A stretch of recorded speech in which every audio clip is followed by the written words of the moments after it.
readers, and welcome back to my corner of the internet. I'm Shannon, and today I've got another book talk video to share with you guys. And today we are talking about One by One by Ruth Ware. It's her latest release, and I think I have reviewed all of her books on this channel with the exception of one. And so far my experience before this one had pretty much been that every book was better than the one before. Now I enjoyed this one a lot, but I think my favorite is still for now The Turn of the Key. I loved that one, but this one was good too, and this one was different. That's one of the things I really love about Ruth Ware is the subject matter of each of her books is so drastically different. It feels like each time she just jumps into an entirely different world, which is great. They're all sort of mysteries and thrillers, but you know, no story feels like the one before it, and that's great. So this one I thought was a really interesting concept. It's one of those kind of a group of people stranded together, and one by one they're sort of being offed, just being killed, and we don't know why or by who, or do we? We kind of do. We'll get into that. So the plot of this book is at a ski chalet in France. A group of people who work for an internet app company are going to spend a week at the chalet, have a nice vacation, do some business talk, and there's, I believe, 10 of them going. And the company is this fictitious app called Snoop, and it's actually a really interesting idea, and I kind of wish it was a real thing. So anyway, Snoop is kind of like Spotify. It's a music app, but instead of like making playlists and things like that and it being very personal, it's more of a social media app. And you can fairly anonymously snoop at what other people are listening to. And there's a ton of celebrities on the app, and you can listen in real time to what they're currently listening to. And the thought behind it is kind of that it gives a feeling of connection. Like you're listening to the exact same words being sung and notes being played at the exact same moment that somebody else is. So, you know, if you're feeling lonely, it's that bit of connection maybe that you need. And yeah, so it's this really interesting idea, and it's become very successful.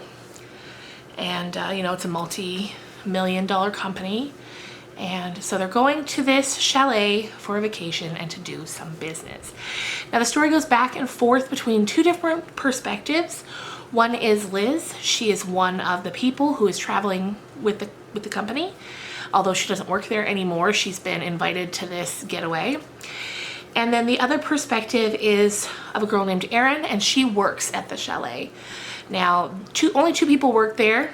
One's a chef, and then Erin, she's kind of like the hostess. She gets everyone settled away into their rooms, takes care of anything that they may need. And so from there, the book just kind of evolves with us learning a bit more about the company and the people that are there for this getaway, and also learning a bit about Erin and Danny, the two that work there. And it trades off back and forth chapter for chapter between the two of them. I also like too at the beginning of each chapter, let's see here.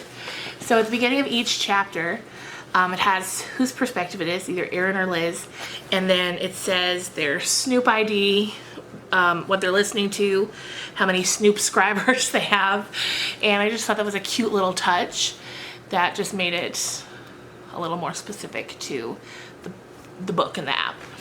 So basically from there, we're not going to go point by point what happened, because it's, you know, 12 people in a ski chalet, and that's it. There's no other people involved. There's no other places involved.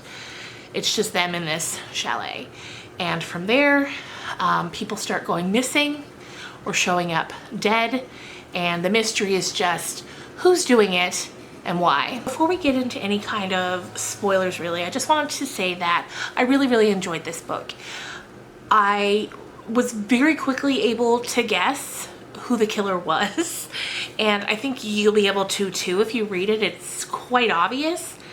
And with that, I kept thinking there was going to be a twist, and it wasn't going to be who I thought it was, but it was the entire time. So then it really just became about figuring out why she did it, rather than who did it, but why this person did it. So yeah, if you don't want spoilers, now's definitely the time to click away. If you like Ruth Ware's other books, I think you'll definitely like this one as well. And if you like a good mystery, I liked it.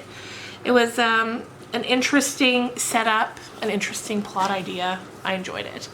So anyway, now we'll get a bit into the spoilers for if you've already read it or if you don't plan on reading and just want to kind of hear what happened. So what happens is once the group first arrives at the chalet, there's a bit of a ambush, and one of the co-founders is bringing to light to everybody else that she wants to sell the company. She feels like now's the time. If they don't sell it now, they won't make the same amount of money that they would have. So she wants to sell. The other co-founder doesn't, and that right off the bat starts off animosity between the two groups of kind of those who do want to sell along with Eva and those who don't want to sell along with Topher. And so then from there they decide to go skiing. Now this is a very sort of dangerous place to go skiing, even though it is a ski chalet. It's a place that's known for its avalanches, so it's kind of ski at your own risk. So the group does decide to go. One girl doesn't make it back. And so they at first just sort of write her off as she was in an accident in the avalanche and just didn't make it out in time. But then more things start coming up, and like the tech, like sort of the head tech guy, he ends up dead in his room, having been poisoned. Another one of the girls ends up smothered in her sleep, and so everyone's getting very terrified. But because of the avalanche that happened right at the beginning, no one can leave. One of the guys tried to call the police, but the police can't get up there, and now the power's gone. They're losing charge on their cell phones and can't recharge them. The water eventually gets turned off. So eventually some people decide to break up into two groups and to put on some snowshoes and get out of there and try to make it to two nearby chalets. They figure if they each go to a different one, they'll have a better chance of getting there and a better chance of someone being at one if they sort of tackle both of the chalets instead of all of them going to one and then all of them going to another. Two people stay behind, and that's, of course, our two sort of protagonists who the perspective shifts back and forth between, and that's Liz and Aaron. The lighting, I don't know if it's picking up on camera as much as it is to my eye, but the lighting's going haywire because I'm filming this early in the morning and the sun's moving all over the place. So anyway, we're left with Aaron and Liz at the chalet. We learn a bit more about Liz's history, about why she left the company. She was a shareholder. She owns like 2%, so that's why she had been invited to this meeting, even though she hadn't worked for Snoop in a very long time. And when she did work there, she was just a personal assistant, but she became a 2% shareholder because she was helping them out of a tight spot. She'd come into a bit of money, and so she invested it into the company to help them out. We learned that Liz has always been a bit of an oddball, and towards the end we learned that at one point Liz had been in a really precarious situation that we even later learned was sort of orchestrated by Eva, the other co-founder that went missing, and that she was sort of blackmailing Eva with it. Liz with it, I mean, and we just start to put the pieces together that it's who we thought it was all along, and that's Liz. Liz was the one that had been killing people, and that what happened to Eva out on the slopes was not an accident. It was intentionally done by Liz. So that's sort of who you think it is at the beginning. You're like, oh, this Liz, there's some weird energy here. I bet that's who the killer is, but then you're like, well, no, that's too obvious. But in the end, it turns out that it was Liz, and then it's just us finding out why. I am so sorry for this lighting. It's starting to look a little creepy. But yeah, so that's my review on the book. There's not too much to get into. Normally I go point by point, but honestly, it's just them in the chalet, and then they get rescued eventually. Honestly, the only thing I would complain about, aside from it being very obvious very early on who the killer was, is that there are so many characters. So there's 10 of the employees from Snoop, and then there's the 2 employees who work at the chalet, and there's just so many people that you don't really care about any of them. It's just like you're just kind of watching this unfold to people that you don't really know and don't really care about. Whereas if there were fewer people, there'd be more to dive into with each person, and you'd get to know them a bit more, and so the stakes would be higher because you would care about them. But as it stood, I didn't really care too much about anyone. Perhaps the most I cared about was Erin, and that's really only because we were getting chapters from her point of view. Yeah, so that would really be my only complaint about the novel. Anyway, I'm gonna sign off before I disappear completely. But I hope you enjoyed this.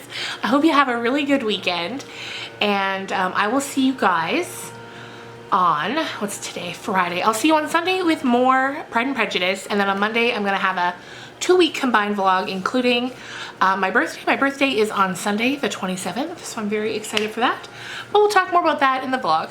See you guys.